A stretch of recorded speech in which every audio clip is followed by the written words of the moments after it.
Olá, tudo bem? Sejam bem-vindos a mais uma análise das obras de leitura obrigatórias da Unicamp, aqui do nosso canal. Antes da gente começar a falar sobre esse autor, sobre esse momento literário e também sobre a obra, vou pedir para que, caso você não seja inscrito aqui no canal, para que você faça a sua inscrição, ative o sininho aqui de notificações, porque daí toda vez que a gente postar conteúdo novo, você é avisado e assim você não perde nada, que é importante rumo aí à sua aprovação nas provas todas que você possa prestar. Então vamos lá, a gente vai continuar com as obras da Unicamp pela proximidade da prova. Na sequência a gente vai começar a explorar um pouco mais das obras também da FUVEST. Algumas já estão disponíveis aqui, mas falta complementar esse trabalho, então é isso que nós faremos na sequência. E hoje a gente vai falar sobre uma obra muito interessante, importante também de ser lida por vocês, que é a obra O Ateneu, do Raul Pompeia. Então, inclusive, existe aí uma certa discussão a respeito de como classificar esse romance, se é um romance realista, se é um romance naturalista, ou até, quem sabe, se é um romance expressionista. Então, a gente vai falar um pouquinho sobre essas características, do porquê, inclusive, dessa indefinição, e vamos contextualizar também o momento literário e também histórico. Então, caso você já tenha visto os outros vídeos aqui, ou caso você não tenha assistido a eles, eu vou deixar aqui linkado para que você possa fazer isso e poder se inteirar, inclusive, desse contexto também. Então, quando a gente olha, por exemplo, para a coletânea de crônicas do Machado de Assis, a gente vai compartilhar um pouquinho desse mesmo contexto. Assim como quando a gente olha lá para a obra A Falência, da Júlia Lopes de Almeida, a mesma coisa também. Então, o que a proposta realista traz para a gente? Aquilo que a gente já discutiu antes também. Observação crítica da realidade em que nós estamos inseridos. E quanto mais a gente observa, quanto mais a gente detalha, inclusive, a nossa observação, a nossa reflexão sobre o nosso objeto de estudo, o que é normal de acontecer e mais comum é que as características mais negativas saltem aos nossos olhos. E é exatamente isso que vai acontecer nessa obra também. É uma obra de denúncia, uma obra de crítica específica, inclusive, a respeito do sistema educacional adotado na época e a respeito principalmente daquilo que ocorria dentro dos colégios e que as pessoas, né, quem estava ali de fora, principalmente os pais, não sabiam o que ocorria lá. Então, tem um caráter extremamente mercantilista, que é associado a tudo. Nas obras do Machado de Assis, se você já leu qualquer outra obra que não seja, inclusive, essa coletânea das crônicas, a gente vai perceber a mesma coisa. Por exemplo, na obra Dom Casmurro, do Machado de Assis, ele trabalha muito essa questão da associação do capitalismo, do mercantilismo com a religião.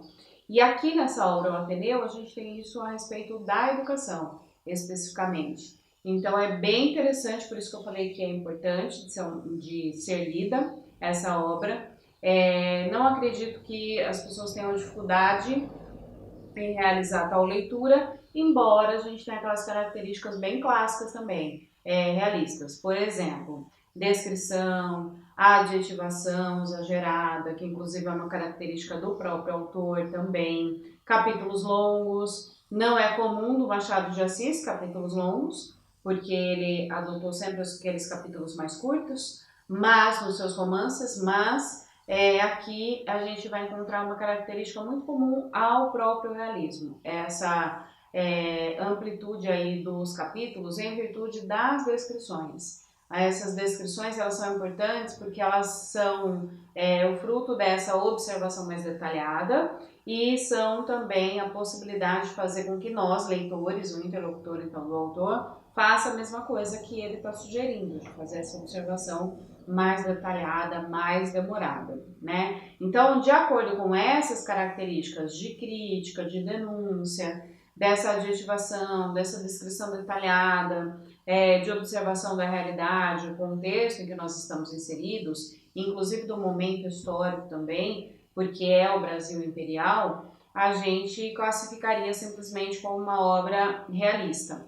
Porém, a gente também não pode esquecer que existem aquelas tendências, aquelas correntes científicas e ideológicas, né, da época, que são a tentativa de explicação do comportamento humano, como por exemplo o determinismo, como por exemplo o evolucionismo, né? Então o que vai acontecer?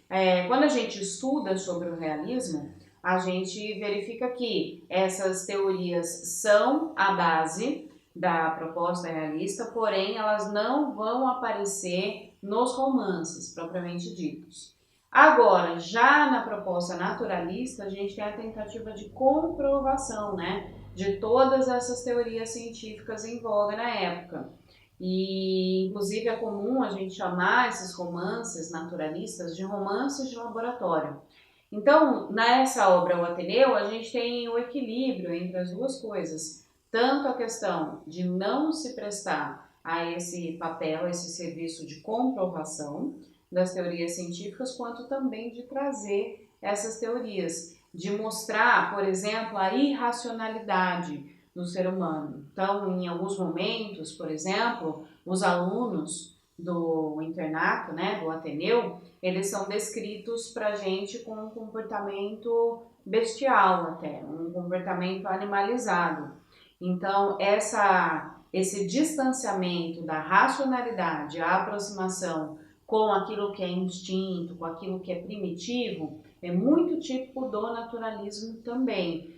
Por isso, de novo, essa dificuldade de classificação exata, né? De falar, não, é um romance realista, ou então não, é um romance naturalista. Porque a gente encontra essas duas características aí muito comuns, muito frequentes, essas duas características, essas duas tendências, desculpa, muito proeminentes aí nesse contexto. Então, por isso que é interessante, de novo, a gente realizar a leitura da obra na íntegra, se possível.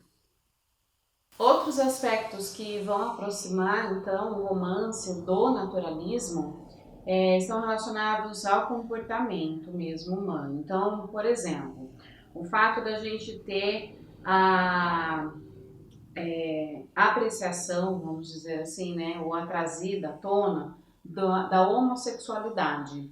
E homossexualismo visto de forma extremamente negativa para a época, né? A gente não pode esquecer disso. A gente está vivendo ainda um momento histórico em que a religião ainda é algo extremamente importante. E o catolicismo vai empregar uma visão muito negativa em relação à homossexualidade na época, que é a visão da doença.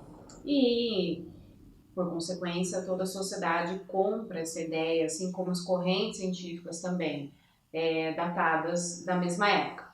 Então, o homossexualismo é explorado até como fraqueza, como desvio da moral, como imoralidade, inclusive, como é trazida, só que é uma tentativa inútil de coibir esse comportamento dos jovens, especialmente dentro do internato, porque acontece em alguns grupos de forma mais descarada, em outros de forma ainda muito em desenvolvimento, né? Mas a questão é que, embora eles sejam punidos, eles sejam castigados, caso sejam descobertos, toda essa visão negativa, esse olhar negativo em relação ao comportamento humano não é suficiente para fazer com que o comportamento não exista mais. Então é uma análise interessante da gente considerar hoje, na atualidade. Para a época, era comum que eles pensassem dessa maneira, porque era como as pessoas pensavam, de fato, e se posicionavam em relação aos assuntos. Na atualidade, a gente não vive mais isso, né? Ainda bem, porém, a gente ainda tem muito preconceito para poder superar, tem muitas questões que são tabus ainda, né, para a gente poder superar. Então, de novo, não é à toa que a gente tem a abordagem de uma leitura como essa aí, como leitura obrigatória pela Unicamp.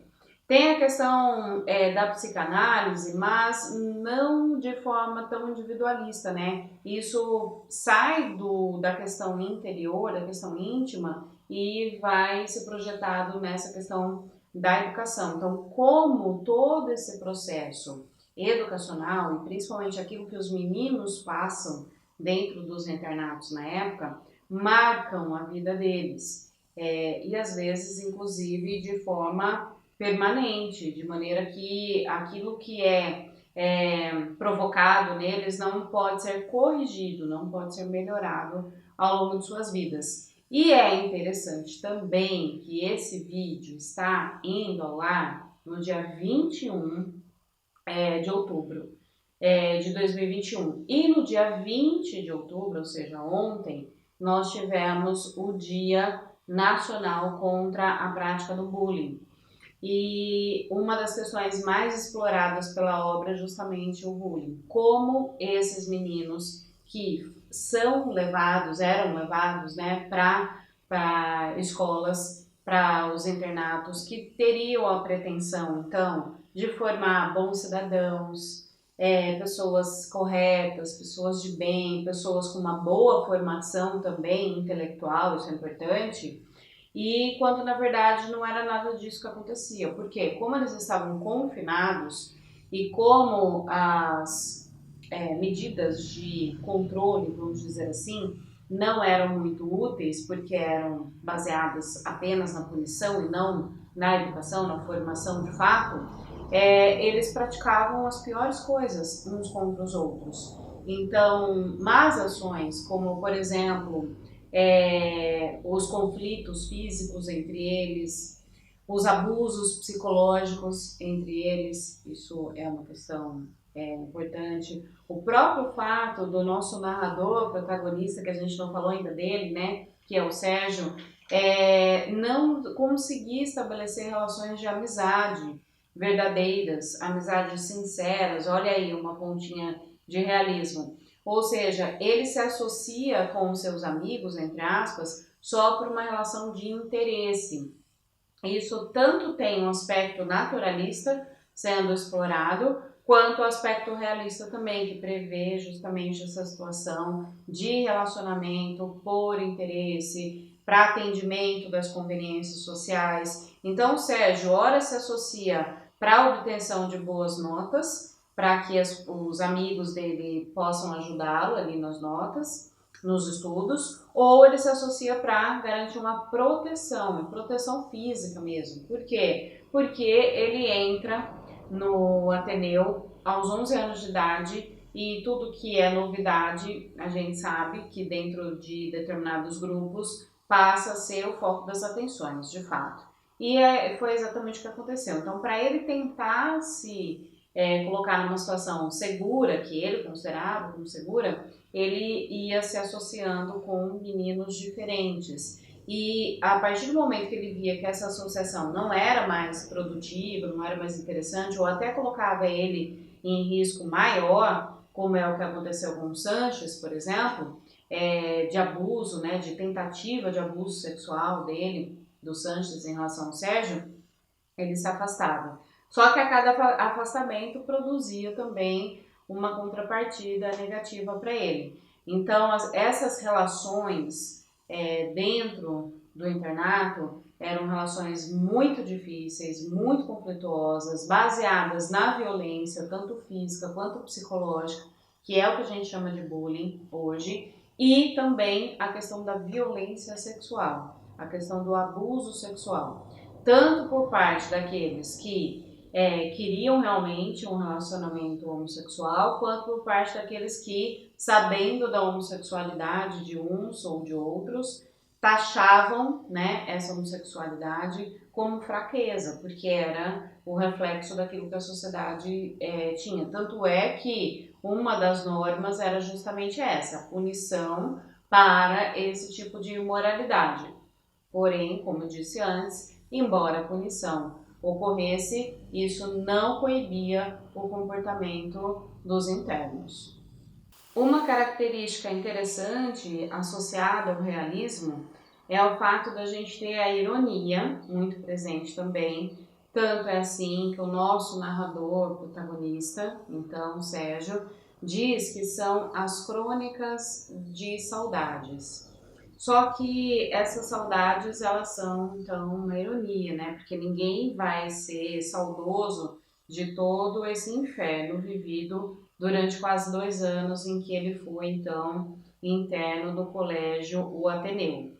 Então, a ironia é frequente no realismo e a questão da gente ter o Sérgio adulto retomando suas memórias da adolescência como uma tentativa de explicação de tudo aquilo que ele viveu ali e de tudo aquilo que é reflexo dos problemas que ele vive na sua fase adulta. Nós já vimos isso, né? A gente viu isso tanto na obra Dom Casmurro, do Machado de Assis, quanto na obra que inaugura o realismo, que é, então, Memórias Póstumas de Brás Cubas. É essa retomada das memórias a partir, então, dessa necessidade de explicação da sua própria vida atual, né, no presente. Então, a gente tem o presente sendo contado, mas a partir das memórias. Então, é o presente de 1888, inclusive não falei, né? A obra foi publicada nessa data, só que publicada naquele formato bem comum também ao romantismo, ao próprio realismo, que é o formato de folhetim. Então, são obras que foram sendo publicadas aos poucos, né? De acordo, inclusive, com o gosto do público, de acordo com essa relação, né, do público com a própria narrativa. E a partir de algum periódico, que podia ser diário, podia ser semanal, a partir daquilo que eles conseguiram, né, para a época. Só depois, então, dessas publicações que as obras foram reunidas em formato de livro, como a gente conhece. É interessante também que essa obra vai ganhar uma dimensão maior, também uma importância maior, só lá no modernismo, a partir do olhar do Mário de Andrade em relação à obra, que propõe então que seja um grande marco revolucionário do romance naturalista, dessa questão de esmiuçar mesmo as características humanas de acordo com o contexto que ele está inserido, que nada mais é do que o determinismo, né? Raça, meio e momento. Então, se a gente pensar no meio e no momento dos meninos vivendo dentro do Ateneu, eles se comportam justamente da maneira como esse meio e esse momento determinam. Não que de fato eles fossem, né, aquilo que eles estavam apresentando para a gente.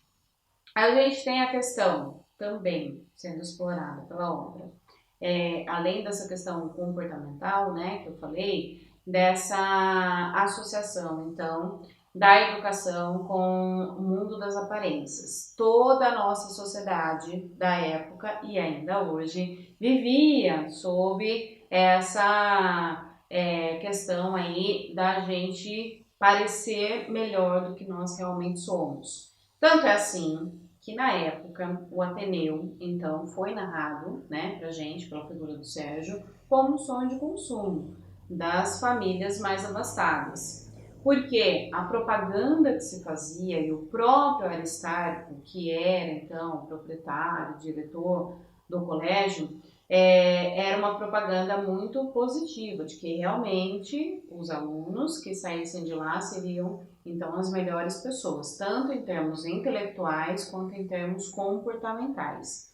E tanto é assim que o Aristarco, para fazer o seu nome, né, presente, inclusive é uma excelente aula de marketing que a gente tem ali, muito parecida com o que acontece hoje dentro do marketing digital, por exemplo. Ele distribuía livros didáticos, apostilas didáticas, com o seu próprio nome e também com o nome do Ateneu na rede pública de ensino, para gerar desejo, para gerar essa necessidade. Então, as famílias que podiam, né, que tinham lá dentro do seu orçamento essa possibilidade de enviar os seus filhos para lá, porque era um colégio pago, ficavam mesmo com aquela impressão de que era realmente a melhor educação que eles poderiam proporcionar para os seus filhos. E lá iam, né, as famílias. O próprio Sérgio, numa primeira visita que ele faz à escola, ao colégio, ele fica encantado com tudo que ele vê. A família dele, então, mais ainda. E, inclusive, o próprio comportamento do Aristarco, o atendimento que ele dispensa para as famílias, é de acordo com as posses das famílias. Então, quanto mais abastada a família for, melhor será o atendimento que essa pessoa vai receber ali, tanto antes do aluno ser de fato aluno deles, quanto durante. Inclusive, em muitos momentos, a gente vai verificar que alguns pais estão com o pagamento em atraso. E esses meninos que estão com pagamento em atraso são punidos dentro da trajetória deles. São punidos com notas mais baixas, são punidos com a não possibilidade de ir para suas casas, né, de voltar para suas casas, porque eles têm períodos de férias que eles podem retornar para suas casas, então podem ficar fora da escola, né? Então tem todo um tratamento diferenciado para aquele que pode pagar e paga em dia as mensalidades e para aquele que eles sabem que tem ali um relacionamento financeiro um pouco mais vulnerável. Então, esse tipo de denúncia traz para a gente também a falta de interesse do próprio colégio, do próprio proprietário, de realmente trabalhar em prol da educação, né? Ele não quer isso. É uma visão extremamente comercial, extremamente capitalista, que visa apenas o lucro mesmo e que comanda, inclusive, o comportamento dele, né? Determina o comportamento dele. Isso, como eu disse, é típico também do realismo. Gente, nós temos aí uma quantidade grande de personagens para a gente poder analisar, porém, eu tenho certeza que caso esse vídeo fique muito longo, vocês não vão assistir ao vídeo na íntegra. Então, a minha ideia é colocar aqui embaixo, no box de informações, os nomes dos personagens todos e as suas características e a sua importância dentro da obra para vocês poderem ter uma relação aí, como uma ficha de estudo melhor até para vocês levarem tanto para a primeira fase as informações quanto para a segunda fase também. Também vamos falar, antes de finalizar, sobre essa relação que a gente constitui como edipiana, né? Do Sérgio, então, nosso narrador protagonista, em relação à esposa do Aristarco, que é a dona Emma. Então, a gente vai falar um pouquinho sobre isso e, como eu falei, características dos personagens, as suas funções, né, dentro dessa narrativa, sua presença aí nessa história do Sérgio. Vou deixar tudo aqui descrito no box de informações. Muito bem, então, para finalizar, a gente vai falar rapidamente sobre essa trajetória, então, do Sérgio. O Sérgio é levado, então, deixado, né, à porta do Ateneu, pelo seu pai. E nesse momento de despedida, o seu pai diz que ali ele vai conhecer o mundo. Então, de novo, seria uma visão muito bonita, muito utópica e positiva até, né, de falar para o seu filho, então, à porta de um grande colégio, então, muito requisitado na época, que a partir dali ele conheceria o mundo. Só que ele é realmente apresentado para um mundo completamente diferente, porque ele era o famoso filhinho de mamãe, cercado de muitos cuidados, de muito carinho, e ele é literalmente jogado no lugar em que nada disso vai acontecer, né? Ele não vai ter esse respaldo, essa questão da afetividade, do carinho de forma alguma, muito pelo contrário. Inclusive, ele vai ser então distanciado da sua ingenuidade infantil, né? De toda aquela doçura da infância. E dentro desse processo, o Aristarco vai adquirir ali uma função de pai desses meninos todos, que é então o proprietário do Ateneu, e a esposa dele, que é a dona Emma, seria meio que a mãe dos meninos todos.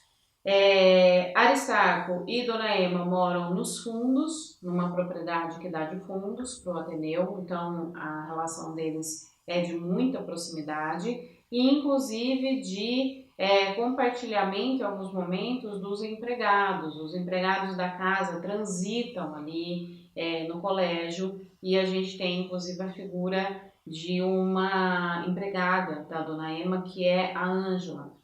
A Ângela, ela é o símbolo da sexualidade, da sensualidade, melhor dizendo. Então imagine, muitos meninos confinados, só com meninos, vendo uma figura libidinosa, vamos dizer assim, que inclusive deixa partes do seu corpo à mostra para os meninos. Então ela está sempre ali numa atitude muito provocativa com eles. E em contrapartida a gente tem lá os meninos que estabelecem esse comportamento homossexual. Talvez até a tentativa para a época fosse a de explicar a homossexualidade a partir do confinamento e do distanciamento com as meninas, né? Mas, enfim, né, é o que é trazido pra gente. E ao longo, então, desse processo de adaptação do Sérgio às aulas, às normas todas, à rotina de dentro do colégio, ele vai se entristecendo, ele vai se deteriorando ali nesse processo, porque ele entende então que é um mundo completamente diferente daquele com o qual ele estava acostumado. E nesse processo, como eu disse antes também, ele vai se associando com alguns outros colegas que podem ser chamados inicialmente de amigos, mas que ao longo do processo a gente vai perceber que ele não nutre uma amizade verdadeira com essas pessoas. Então ele tem momentos de altos e baixos em relação às suas notas. Nesses momentos, então, de proximidade com os exames finais, ele entra numa depressão ainda maior, uma tristeza ainda maior. Em alguns momentos ele recorre ou à religiosidade ou à mística. É sempre uma forma também de tentar fugir da realidade que ele está inserido e também de ser uma crítica desse comportamento do ser humano, de uma forma geral, com o seu relacionamento com a religião. E por último, ele acaba por estabelecer essa fuga a partir da cosmologia. Então, o espaço, né, esse interesse pelos cosmos, vai surgir a partir dessa necessidade de fugir daquela realidade tão opressiva, tão violenta, tão difícil de ser aturada por ele. Mas também esse interesse não dura muito tempo, não. E por último, a última tentativa dele de fuga da realidade se dá justamente pela aproximação dele com a Dona Ema. Então rola uma paixão platônica ali, talvez até por parte dela, né? Ela se coloca de forma extremamente carinhosa, cuidadosa, atenciosa em relação a ele, porque ele tem sarampo, né? Ele fica doente. E aí ele é levado para dentro da casa, então, da Dona Ema, e a partir disso toda uma relação de cuidado, de afetividade se constrói ali. Ema, inclusive, é o anagrama de mãe, né? Então, por isso que eu falei antes, que se estabelece uma relação edipiana do Sérgio em relação a ela. É só platonismo, né? Não acontece nada de fato entre eles. E em relação ao Aristarco, inicialmente ele tem uma relação de admiração em relação a ele, mas por fim se torna uma relação de ódio. Por quê? O Sérgio ele se coloca numa condição muito revoltosa em relação a tudo aquilo que ele vive. Libertária, anarquista, questionadora, ele não entende, né, o porquê de tudo aquilo, de se tentar viver das aparências, quando na verdade o caos está estabelecido dentro do colégio. Então ele tenta burlar as regras o tempo todo. Há punição, né, em relação a ele também em virtude dessas atitudes mais revoltosas, mas ele continua ali justamente porque o dinheiro da família dele continua ali e o Aristarco não pode mais perder nenhum aluno. Só que nessa ânsia, então, de não perder aluno, de ter alunos com pagamentos atrasados, do caos estar estabelecido, ele não conseguir colocar a ordem dentro do próprio colégio, ele acaba deixando um dos alunos extremamente mais revoltado do que o próprio Sérgio, porque o Sérgio ele debate muito, mas ele não tem ações tão complicadas assim, né, tão intempestivas. Um dos alunos inicia um incêndio no colégio.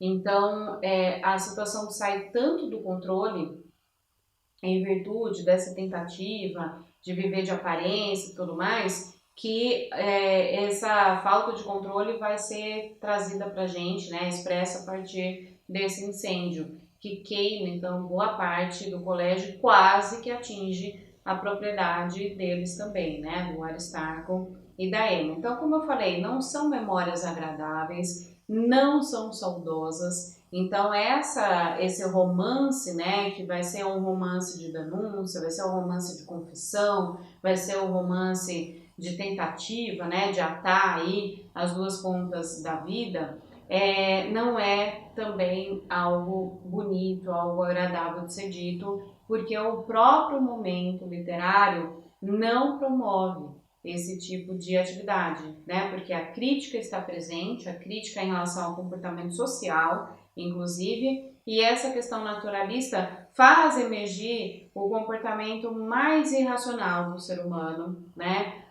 Os seus posicionamentos diante de circunstâncias bem diferentes que afastam muito a gente da nossa condição humana, que a gente acha que é uma condição mais elevada, né? Que nós estaríamos num patamar superior em relação às demais criaturas aí da natureza, mas quando na verdade, se a gente observar bem, a gente vai verificar que não, né? Que a gente está, na verdade, numa situação bem abaixo, inclusive quando a gente estabelece esse tipo de comparação. Então, de novo, muito relevante para o momento que a gente está vivendo, essa questão das aparências, do instinto, do primitivismo que a gente vê, da questão da sexualidade sendo explorada, a questão da educação que virou comércio, né? Os colégios hoje, eles são muito imponentes, são muito bonitos por fora, mas eu vejo pouquíssima preocupação, tanto por parte dos pais quanto por parte dos próprios alunos, em relação àquilo que acontece lá dentro mesmo, tanto em termos educacionais, técnicos mesmo, intelectuais, quanto principalmente em relação ao comportamento. Essa é uma preocupação que tem que ser cada vez mais frequente, não só no ambiente da educação básica, mas no ambiente acadêmico da educação superior, sem dúvida também, tá? Então é isso, gente. Eu espero que vocês tenham gostado demais dessa nossa conversa. Espero que vocês estejam aqui nos próximos vídeos também. E não se esqueçam, caso vocês não tenham feito inscrição aqui no canal ainda, façam a inscrição, ativem o sininho de notificação e eu espero que a gente se encontre no próximo vídeo. Um beijo para todo mundo, bons estudos, boas leituras e até mais!